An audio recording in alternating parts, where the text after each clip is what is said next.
Like, I don't know. I won a lot. Like a lot. Oh, I'm a bad winner. he's a horrible... No, he's not just a bad winner, he's a bad player. You saw what happened. It doesn't matter what game you're playing. If you're like, hey Jerry, you want to play Street Fighter? And he's like, yeah, I'm going to bend you over and fuck you up the ass.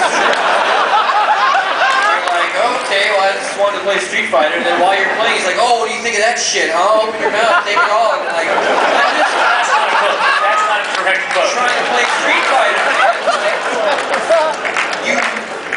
It was probably like 6 or 7 years ago where I just decided I cannot play games with him. Because I'll choke him. On opposite teams. Yeah. Right? Yeah, I will choke him. Amen.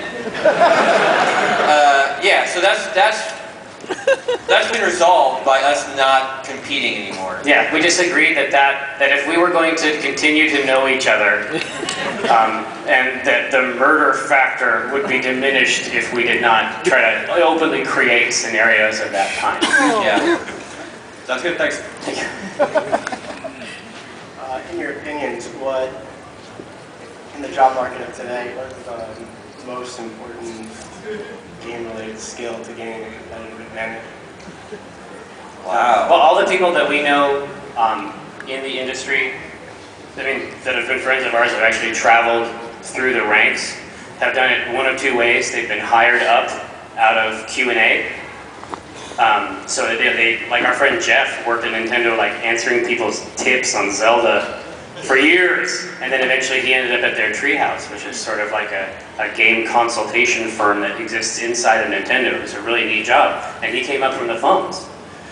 The other route, I mean, everyone else that we know that works in the industry had an incredible portfolio. It's just that today the portfolio takes so many shapes. Like a lot of times you'll get hired, like look at what Valve does. I mean, they'll look at your mod or they'll look at your college project and then they make a place for you in their organization. But it doesn't just happen at Valve. Working hard on a mod proves a lot of things to a developer.